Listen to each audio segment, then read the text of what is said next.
Welcome back viewers. और ये video उनके लिए यूज़फुल है जिन्हें लंबा स्पॉन्डिलोसिस है या स्पाइनल कैनाल स्टेनोसिस डायग्नोज हुआ है। कहानी है साहब की जो कि 56 साल के हैं, 500 मीटर चल पाते थे।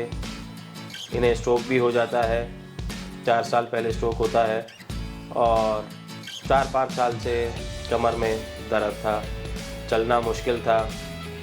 500 मीटर की स्टोरी है और आज की डेट में 2.5 किलोमीटर चल पा रहे हैं।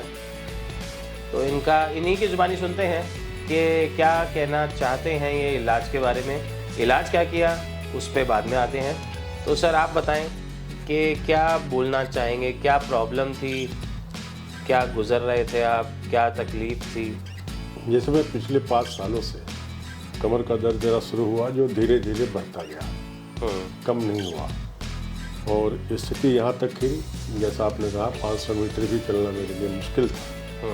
लेकिन इस समय जो है कि आपकी पूरी थेरेपी लेने के बाद लगभग मैं 2 से 2.5 किलोमीटर तक मैं वॉक कर लेता हूँ, कोई पेन नहीं होता है। थकान ज़रूर हो जाती है, थकान लेकिन जो आपका प्रॉब्लम था पेन, वो नहीं है। पेन पहले लिमिट कर रहा था इनको चलना, लेकिन अभी साहब क्योंकि इतने साल से चले नहीं हैं तो थकान बॉडी महसूस कर रही है, बॉडी पेन नहीं महसूस कर रही है। और चलते रहने का नाम ही ज़िंदगी है। और डॉक्टर अंशिका ने इलाज इनका किया, तो डॉक्टर अंशिका आप क्या बोलना चाहेंगी? Maybe you can have the mic doctor. Uncle आपको क्या लगा कि सबसे ज़्यादा बेटर किस चीज़ में आपको फील हुआ ओवरऑल? हमको सबसे ज़्यादा फील हुआ कमर का ही, और जो पैरों में मेरे नमनेस है तो उसका भी कुछ बहुत ज़्यादा नहीं कह सकते, लेकिन फिर भी कुछ न कुछ तो इम्प्रूवमेंट है उसमें भी। जो पंजे की पकड़ है वो ज़मीन पे वो बनी है। और पहले मैं जब मुड़ता था बाएं या दाएं की तो मुझे इस बात का ध्यान रखना पड़ता था कि इस पैर का लोड वहाँ जाएगा कि नहीं जाएगा। मतलब बैलेंसिंग में दिक्कत होती थी। मुड़ने में भी हमको आराम मिला है और जो तलमलाहट के चलने में जो कंपन सा आता था वो उसमें सुधार हुआ है। तो बेसिकली बिकॉज ऑफ नमनेस इनको बैलेंसिंग और कोऑर्डिनेशन की दिक्कत थी, जिसमें काफ़ी बेटर हुए हैं। तो बिकॉज ऑफ दिस कोऑर्डिनेशन आपको एक कॉन्फिडेंस आया चलने में। पहले मतलब किसी की एक लगता था हेल्प चाहिए लेटने में, वो बेटर हुई। तो दिस इज़ वेरी नाइस। साहब ये कहना क्या चाह रहे हैं कि सीधे सीधे चलता था तो ठीक था, लेकिन दाएं बाएं मुड़ूंगा तो गाड़ी लड़खड़ा जाती थी। जी। तो ये बैलेंसिंग कोऑर्डिनेशन है, साथ में एक डायबिटिक न्यूरोपैथी भी है। तो हमने इनका कपिंग का इलाज करा है, कुछ नीडलिंग, ड्राई नीडलिंग करी है। It's a mixture of treatment basically. या it's a mixture of treatments. हमने कुछ कैरोप्रैक्टिक इनका करा है, कुछ ऑस्टियोपैथी करी है।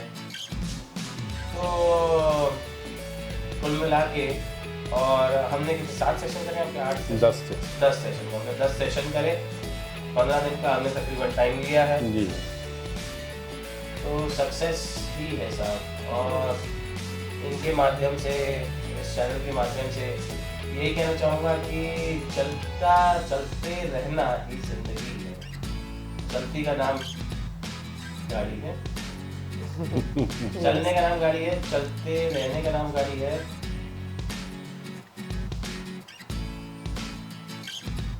चलती का नाम गाड़ी है।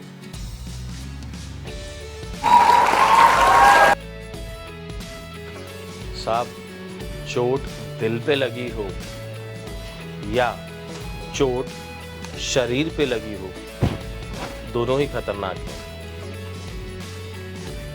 ये जो ड्राई नीडलिंग है ये स्कार वर्क है, ये स्कार रिहैबिलिटेशन है। ये जो स्कार है इनकी बॉडी को ख़राब कर रहा था, जिसकी वजह से इन्हें स्पाइनल कैनाल स्टेनोसिस डेवलप हो रहा था। इनका स्कार वर्क करने से इन्हें काफ़ी फ़ायदा हुआ और इनका घाव, जो कि ऐसा मान सकते हैं कि ये जो घाव है ये बॉडी को एक्चुअली में इस तरीके से कुछ टाइट कर लेता है, तो आदमी कहाँ से चल पाएगा। और ये घाव भी लंबा घाव था। इसे रिलीज़ करने से बॉडी में इरेक्टनेस मिली हमें और स्पाइनल कैनाल स्टेनोसिस इनका बेहतर हो सका। अब ये जो कुछ मैग्नीशियम है ये मैं स्प्रे कर रहा हूँ ताकि ये एफिकेसी इसकी और इंक्रीज़ हो जाए। Thanks for watching. चल के तुझे मैं लेके चलूं एक ऐसे गगन के तले, जहाँ स्लिप डिस्क भी ना हो, शटिका भी ना हो, बस प्यार ही प्यार पले। चल के तुझे मैं लेके चलूं एक ऐसे गगन के तले, जहाँ सर्वाइकल भी ना हो, आर्थराइटिस भी ना हो, बस प्यार ही प्यार पले।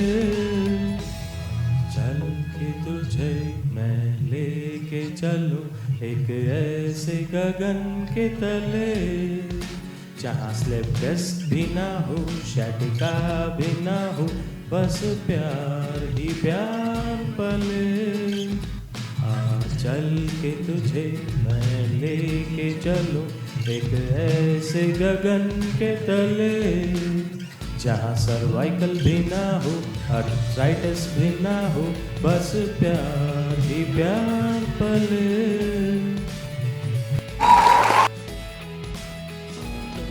यू आर कंफर्टेबल ना, थोड़ा निडल लगेगी, ठीक है। कीप योर बॉडी रिलैक्स, सांस लीजिए लंबी नाक से, छोड़िए, yes, take a deep breath, yes. What you feel, any click, कुछ लगा, कुछ ऐसा क्लिक हुआ? Okay, take a deep breath,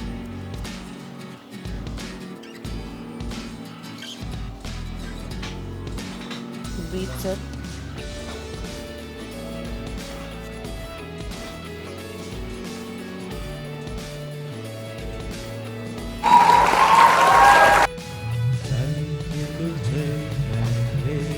चलूं एक ऐसे गगन के तले, जहाँ स्लिप डिस्क भी ना हो, शटिका भी ना हो, बस प्यार ही प्यार पले। चल के तुझे मैं लेके चलूं एक ऐसे गगन के तले, जहाँ सर्वाइकल भी ना हो, आर्थराइटिस भी ना हो, बस प्यार ही प्यार पले। Okay okay uncle, thank you. Thank you. Thank you and thank you viewers for watching. ये जो हम वीडियोस बनाते हैं, ये किस लिए बनाते हैं? कुछ तो मुझे अपने आप से सेटिस्फैक्शन मिलती है कि हाँ, मैं कुछ will motivate to work better, हाँ, या वो है।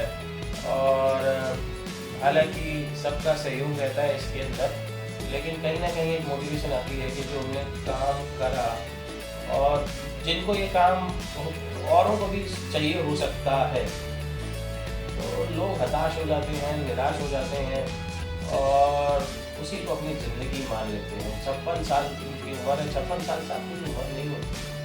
तो अगर मैं अपने आप को भाग्यशाली भी मानता हूँ कि मैं कुछ ऐसा काम कर पा रहा हूँ, एंड आई थिंक किसी को कहीं ठीक कर सकूँ, चाहे उसका मनोबल बढ़ा सकूँ या इनका जैसे मैंने फिजिकली बेटर करा, तो कहीं ना कहीं किसी ना किसी की हेल्प ज़रूर होती है। और मेरे ख्याल ये यूनिवर्स है जो कि ये वाइब्स जो है देखता है, सुनता है और कहीं ना कहीं किसी की मदद ज़रूर होगी। बस इसी मंशा से ये वीडियोस हम बनाते हैं। Thank you viewers for watching. Thank you.